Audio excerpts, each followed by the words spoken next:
Today you will hear a testimony that begins with hatred and ends in front of a miracle no man could ever invent. His name is Reza Darvishi, an Iranian raised under the rigid laws of Islam, convinced that destroying churches was an act of devotion. He believed he was serving God when, in truth, he was fighting against him. On a dark night in the streets of Kermanshah, Reza received a mission to burn down a small church hidden behind a carpenter's workshop. What seemed like just another silent hunt turned into a direct confrontation between human fire and divine fire. Inside the flames, something, or rather someone, was waiting for him. And nothing, absolutely nothing, would ever be the same after that. And to begin, make sure you are subscribed, like the video, and tell me where you are watching from, because this story is going to move you. I still remember every detail of that night. The sound of my own footsteps echoed through the empty streets of Kermanshah, blending with the distant noise of the wind hitting closed windows. The smell of gasoline followed me, soaked into my clothes, like a reminder of what I was about to do. I believed it was a sacred mission, a way to defend the honor of the God I had believed in since childhood. Everything I had been taught until then told me that eliminating the enemies of faith was a duty, not a crime. And inside me, that thought burned hotter than the very fire I carried in my hands. When I reached the workshop, the silence seemed to be watching me. The gate was slightly open, and a faint light escaped through the cracks. I approached slowly, my heart beating to the rhythm of my heavy breathing. I looked through a slit in the wood and saw something that unsettled me. Men, women, and even children kneeling, praying softly. No sounds of rebellion, no defiance, only gentle murmurs rising like music. And then I heard the name I had been taught so many times to hate, Yeshua. It was like a knife piercing through my chest. My blood boiled. Every word of prayer seemed to mock what I believed was the truth. I convinced myself they were blasphemers, false prophets. Hatred turned into blind courage. I took the can off my back, twisted the cap, and began pouring gasoline over the wooden walls. The liquid streamed down, forming bright trails that reflected the candlelight. The strong smell rose, and I breathed it in deeply, as if it were the perfume of victory. My two companions, faces covered, watched me without a word. We all knew what was about to come next. I held the match between my fingers, and in that brief instant before striking it, a thought flashed through my mind like lightning. What if I'm wrong? But it was quick. Pride answered louder. I lit the match and without hesitation threw it onto the soaked ground. The fire rose with a crack, roaring like a living beast. Within seconds, the flames danced across the walls, licking the wood and painting the sky in shades of orange and red. The heat hit my face. My friends stepped back. And amid the chaos, I heard screams from inside, not of despair, but of prayer. They were crying out the name of Jesus. And the more they cried, the more something inside me trembled. The fire grew in a way that didn't seem natural. It wasn't just destruction. There was something in the movement of the flames, something that seemed aware. They rose higher than they should have, bending as if responding to an invisible force. One of my companions shouted, "Reza, this isn't right." And at that instant the sound of the fire vanished. It didn't fade. It completely disappeared. An impossible silence filled the air, so dense it felt heavy. The flames stopped mid-air, motionless, frozen. I looked, and I saw a figure inside the fire, tall, dressed in white. It wasn't a shadow, it wasn't a reflection, it was a presence. There was no face I could look at for long, but there were eyes. Eyes that pierced through everything I was, every mask, every certainty. I wanted to run, I wanted to scream, but my legs froze, as if the ground had swallowed me whole. And then I heard something, not with my ears, but inside my chest, a calm, strong, living voice. "My church cannot be burned. I am with you." It was as if the entire world stopped. The fire went out with a single breath. The heat vanished, the smoke disappeared. And where there had been destruction, now there was silence. Not a single wall was burned, not a single object scorched. Everything remained exactly as before. Except me. Something inside me had caught fire in a different way, and I didn't know how to explain it. I stood there, stunned, while my companions ran. One of them shouted words I couldn't even understand. The other fell to his knees and began to cry, repeating the name of God as if begging for forgiveness. I remained still, powerless, feeling my heart beat to the rhythm of something I had never felt before. That voice still echoed inside me, as if it had been engraved on my soul. I am with you. That night, the man who believed he was a defender of faith began to realize he might have been fighting against the very Creator. I walked home like a ghost. The smell of gasoline still clung to my skin, and each step seemed to take me farther away from everything I had believed. When I closed the door behind me, I sat on the floor and stared at my trembling hands.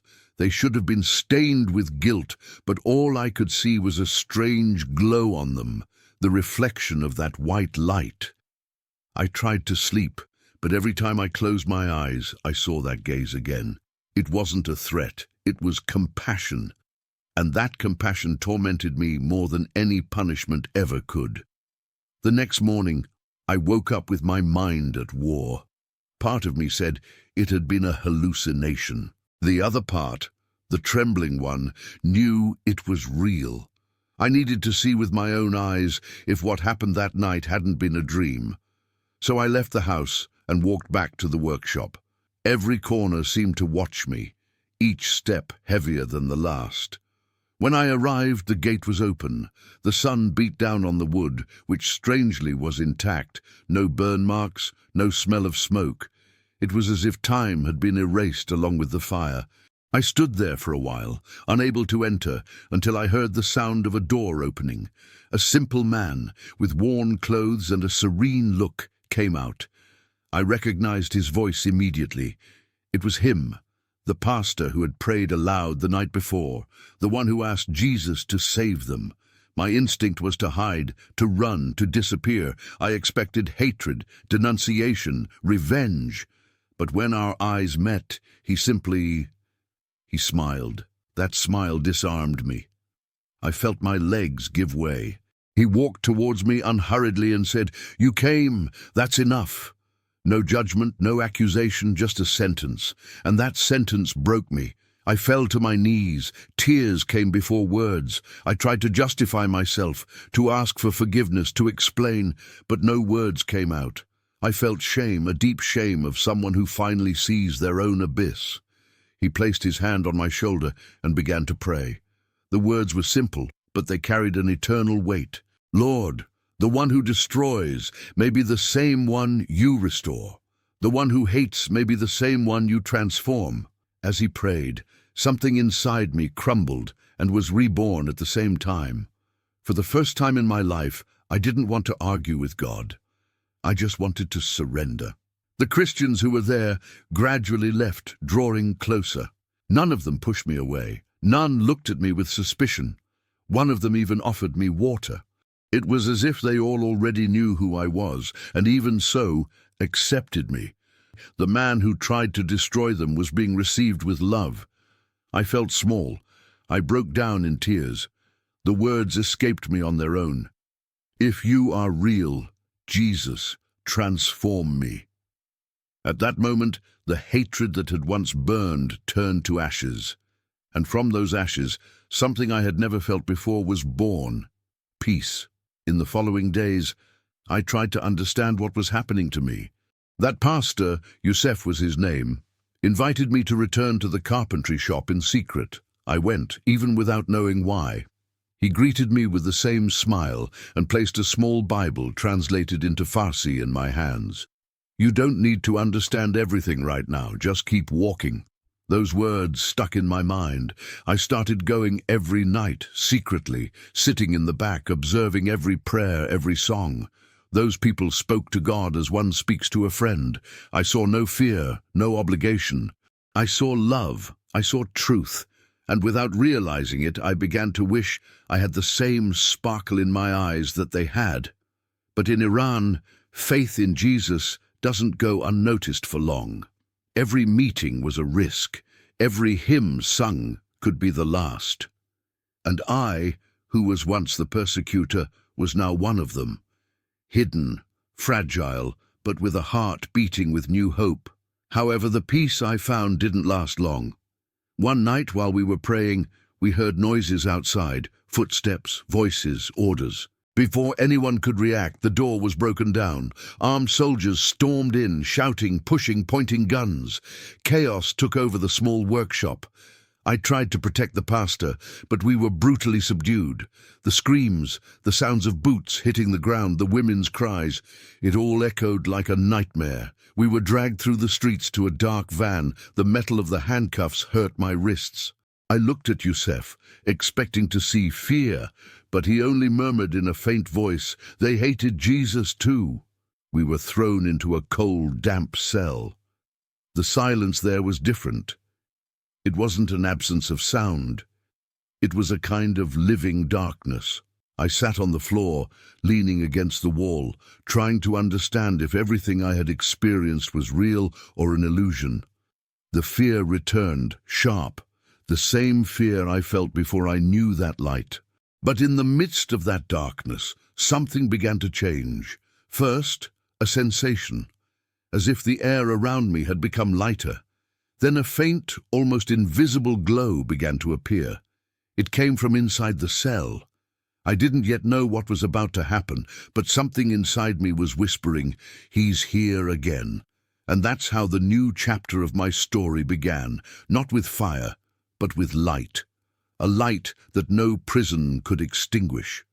The darkness of that cell seemed to have a life of its own. The cold didn't just come from the stone floor, but from within me. It was a crushing silence, an emptiness that made time stand still. I pressed my head against the damp wall and tried to pray, but the words wouldn't come out. The pain in my body, the injuries, the exhaustion, everything seemed to scream louder than faith. I could hear Pastor Youssef breathing beside me, each breath a reminder that we were still alive. He kept his eyes closed, murmuring prayers that sounded like broken songs, but full of hope. And I, who once mocked the faith of Christians, now clung to it like someone holding onto the last rope before the abyss. Time in there was confusing. Minutes seemed like hours, and hours seemed like an eternity. The darkness was so dense it seemed to swallow everything. No sound came from the corridor. No footsteps, no voices, only the slow dripping of water in the corner of the cell. And it was in this total silence that something changed. Suddenly I felt the air change. A gentle warmth began to envelop me, and a brightness appeared out of nowhere. At first, I thought I was losing my mind. Perhaps my brain was reacting to stress, creating mirages to comfort me. But no, that light didn't come from outside, nor from the ceiling, nor from the cracks in the door. It sprouted from within, from inside, from the cell, as if the very floor breathed light. Youssef slowly opened his eyes and looked at me. Tears were streaming down his face, but he also had a smile. He whispered, almost voicelessly, "You see, don't you?" I didn't answer. I just shook my head, unable to say anything. The light grew, spreading like a golden fabric covering the walls. It was unlike anything I had ever seen. It didn't hurt my eyes, it didn't burn, but it pierced through me. And then he appeared. It was the same man, the same one I saw inside the fire, the same gaze, the same silence that spoke louder than any human word. No shadow dared approach him. His presence was so intense that even the air seemed to kneel. I didn't know whether to cry, laugh, or hide. I just trembled, completely stripped of pride, doubt, and fear. Youssef fell to his knees, covering his face with his hands.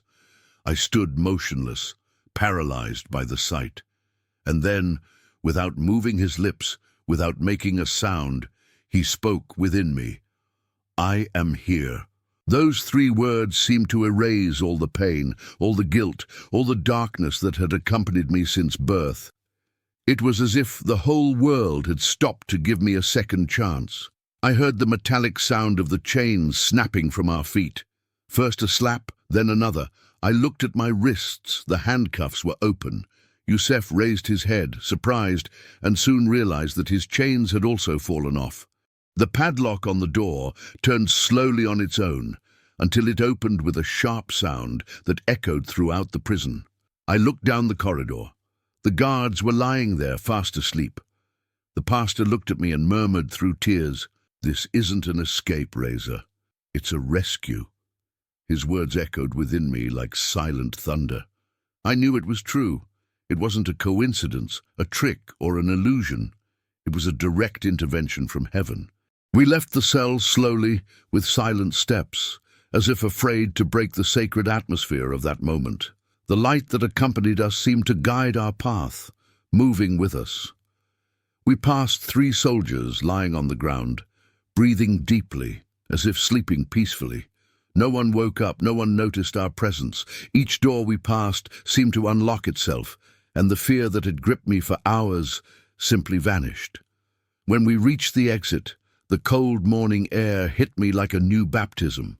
The moon illuminated the deserted streets, and the distant sound of dogs echoed through the alleys. We walked in silence, each step a miracle, each breath living proof that something much greater was guiding us. It took us almost an hour to get to the carpentry shop, but to me it felt like we had flown. At every corner the fear of being seen returned, but the feeling of protection was stronger. When we turned the last corner, we saw lights on inside the small workshop. Inside, the brothers were kneeling, praying. We opened the door carefully. For a moment no one noticed, and then a woman looked up and saw us. Her cry wasn't one of fright, but of astonishment and joy. "They're here." What happened next is something I'll never forget. People crying, hugs, laughter, spontaneous praise. I looked at those faces shining with joy and realized it wasn't just for me or the pastor. It was for what it meant. It was living proof that God was listening. Yusef raised his hands and with a choked voice said, "The fire did not burn it out, and now not even prisons can contain what he began." I fell to my knees, overcome by a mixture of relief and reverence. I, the man who once carried gasoline to destroy, was now enveloped in a flame that did not burn, but restored. And it was right there in that simple workshop that the real fire started. The news spread like wildfire, first among the neighbors, then through the streets, and soon to the nearby towns. They said 2 men had disappeared from a maximum security prison. Others claimed it was a hoax created by Christians to deceive the people. But the more they tried to suppress the story, the more it grew.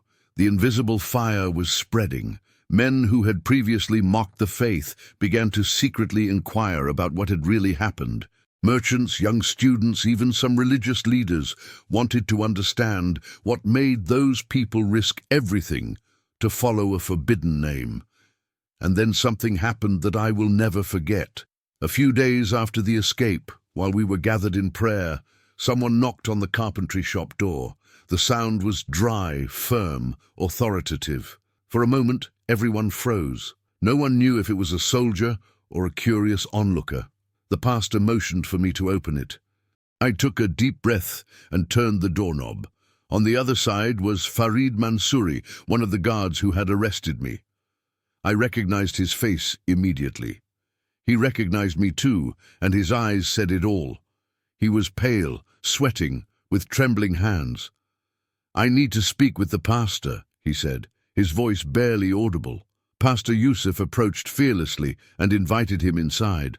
Farid stood still for a few seconds, looking around as if the atmosphere made him uncomfortable. He looked at the kneeling people and seemed to struggle with something inside himself. And then he said, "I saw him. I saw that man in the cell. I saw him in a dream that same night. Since then, I haven't been able to sleep.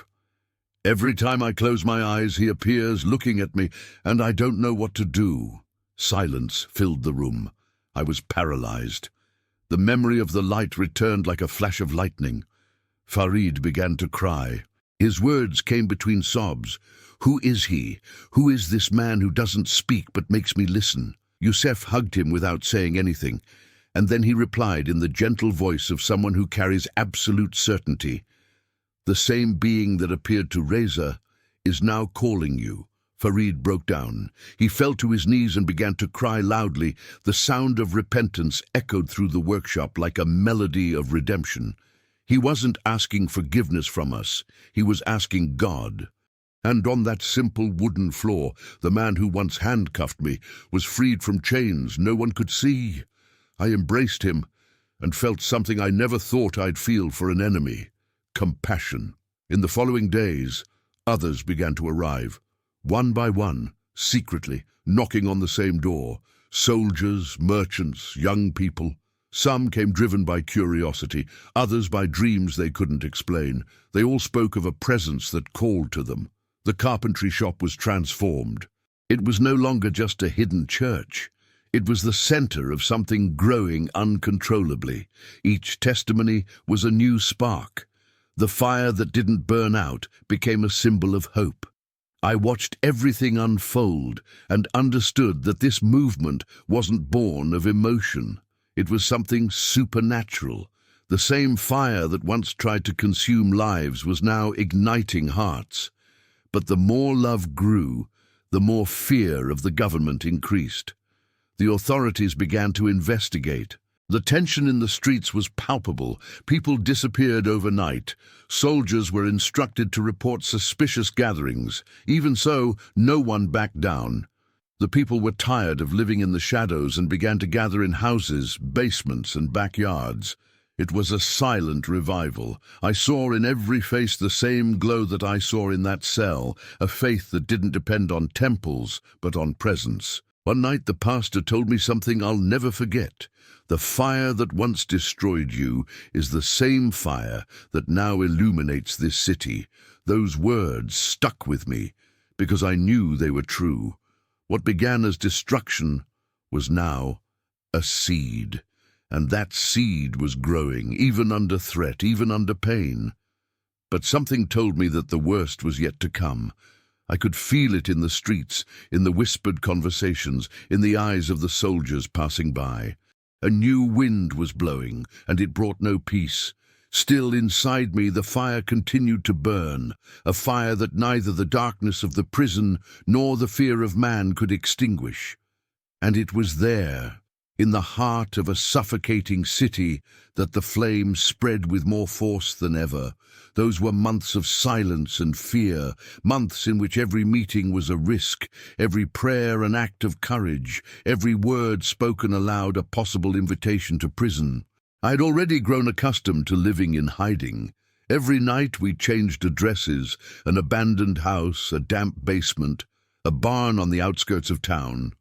What had once been a simple church had now become a vibrant network of pulsating faith, spreading through alleys and deserts. And yet the more the danger grew, the more people came. Something uncontrollable was happening. It was as if the very wind was whispering the name of Jesus over that country. I could sense something big approaching. The air seemed heavier, the streets more heavily guarded, the shadows denser. Some brothers said they had seen soldiers patrolling the houses at night. Others recounted interrogations being conducted in markets and schools. The government was determined to eradicate once and for all that movement of faith that was growing silently. And even knowing the risk, we didn't stop. There was a peace that transcended fear, a certainty that we were not fighting alone. One Friday night, we received word that a larger group was coming to meet us. People from other cities, entire families who had heard about the fire that didn't burn, and the man dressed in white. We knew it was dangerous. Any loud noise, any suspicious neighbor could attract attention. But no one wanted to back down. Everyone was hungry for something real. So we gathered in an old warehouse, far from the center. The walls smelled of old wood and oil, and the lights were dim, just enough for us to see each other's faces. I remember looking around and seeing mothers holding their children, men on their knees, young people with their hands raised. There were no microphones, no instruments, only vocals, voices that joined in a single cry. When we began to sing, The sound was weak but sincere. The words rose like an invisible current, breaking the silence of the night. I sat near the door, alert to any noise. Inside he prayed silently, "Lord, do not abandon us now. If it is your will, protect each one here." It was at that moment that I heard it, the sound of tires on gravel, then the cracking of boots. A chill ran through my body. I stood up and exchanged glances with Youssef. He understood without me saying anything. The noise grew louder. Shouts from outside. Flashlights. The violent banging of weapons against the gate. "The secret police," someone whispered. In seconds, the gate was broken down. Soldiers stormed the place, shouting, pushing, kicking chairs, tearing up books. One of them climbed onto a table and shouted furiously, "Do you think you can challenge the government with these meetings?" I tried to speak, but I was pushed against the wall. I saw the pastor being held by two men. Women were crying, children were screaming. The air grew heavy, dense, as if hope had been ripped from the air. One of the officers, tall with a cold gaze, walked to the main wall, where a small wooden crucifix hung. He ripped it off with a blow and threw it to the ground. Then he looked around and shouted sarcastically, "If this Jesus exists, may he save them now." The silence that followed was terrifying. None of us answered. The officer grabbed a gallon jug and poured gasoline over the walls and floor. The strong smell filled the air. Others followed suit. The sound of the liquid falling on the concrete was like a sentence.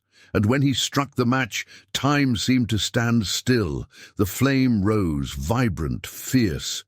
For a moment, everyone thought it would be the end. I closed my eyes, feeling the heat approaching, but something happened, something no human mind could explain. The fire stopped, literally stopped. The flames hung suspended, motionless, as if the air had frozen. I slowly opened my eyes and saw the impossible. The fire danced in the air, but it didn't advance. No one was being burned. No one screamed. Everything was enveloped in an intense, white, warm, but non-destructive light. A gentle wind passed between us and extinguished the smell of gasoline. The soldiers' weapons fell to the ground with a metallic sound that echoed like a bell. And then he appeared. The same man, the same gaze, the same presence I once encountered in the flames and later in prison. Now he was there, in our midst. Jesus. There was no doubt. Everyone could see, even the soldiers. Some tried to retreat, but their legs gave way. Others fell to their knees, not understanding what they were doing. The light emanating from him did not hurt, but revealed. It was as if each one was being seen from within. No sin, no fear, no guilt could hide before that gaze. No one dared to speak. The silence was absolute. The only sound was crying. A collective cry coming from every corner of the warehouse. And then he said something, not in a loud voice, not with sound, but with an authority that pierced the air. "I came to save, not to destroy." These words fell upon us like rain in a desert. I felt a warmth in my chest, the same warmth I felt that first night when I tried to destroy the church, and he found me amidst the flames. I looked around and saw men who had previously come to arrest us now weeping, embracing the faithful, begging for forgiveness. I saw the same officer who had torn the crucifix kneel in the middle of the floor and say, his voice choked with emotion, "Please forgive me. I didn't know. I cried too. I couldn't do anything else." The tears came rushing down, washing away years of pain and guilt. And it was there in the midst of that miracle that I heard the same voice again within my heart. "You ask me to use fire to change hearts. Look around you." And I looked, and I saw. The fire that was once destruction was now light. It didn't burn bodies. It burned hatred, blindness, darkness, soldiers and civilians, poor and rich, all kneeling under the same presence, feeling the same shiver, the same forgiveness. When the light faded, there was no smoke, no smell of anything. The walls were clean, the torches were extinguished. The air felt fresh, light. For a few seconds, no one moved. It was as if we were afraid to break that sacred moment. Then a child, the same one who had been crying before, began to laugh, and that pure, innocent laughter was the sound that broke the silence. People began to embrace each other, still stunned. The soldiers left, staggering without saying a word. Some looked back, others fell to their knees again before leaving. That night the impossible happened before my eyes. The persecution turned into revival. The fire they lit to destroy ended up revealing the presence of Christ himself. In the days that followed, something extraordinary began. News of what had happened spread faster than any regime propaganda. They said a miracle had been seen in Kermanshah, that the fire stopped in mid-air, that armed men knelt, that a light shone through the walls. I walked through the streets and heard people whispering. No one knew what to think. Some said it was an illusion. Others claimed it was a sign from heaven. But what no one could deny was the result. Hearts were changing. I began to be sought out in secret. Small groups called me to pray, to hear more about what had happened. There were no more temples, no fixed leaders. Every home, every desert, every street corner where someone gathered to talk about Jesus became a living piece of the church. The movement spread like sparks in the wind. I was no longer the man who destroys. Now, I was a messenger of something the world could not contain. I carried with me the memory of the voice that called me from the fire and the brilliance of the light that set me free. Every time I told the story, I saw the same shiver in the eyes of those who listened. It was as if the flame leaped from one heart to another, but with the expansion came new threats. Posters began appearing on the walls with my name and face. "Traitor to the faith," they said. I could no longer walk freely. I received anonymous messages. Some brothers insisted that I flee the country. They said there were safe routes, people willing to help me cross the border, but something inside me wouldn't let go. I knew my mission wasn't over yet. Every time I knelt to pray, I would say, "Lord, don't let me run from the calling. I'm not asking for more protection. I'm asking to be used." And it was during this surrender that something happened again. In a silent early morning, while praying alone, I felt the same presence that had once visited me in my cell, the same light, the same warmth. I saw nothing, but I heard it within my soul. "I will be with you until the end." Those words brought me a peace I had never felt before. It wasn't a warning, nor a farewell. It was a promise. I raised my eyes and realized the fear was gone. For the first time, I wasn't afraid to die.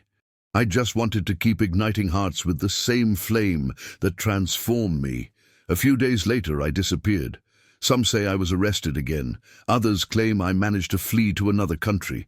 Some believe I was killed. But honestly, it hardly matters, because what began inside me didn't end with me.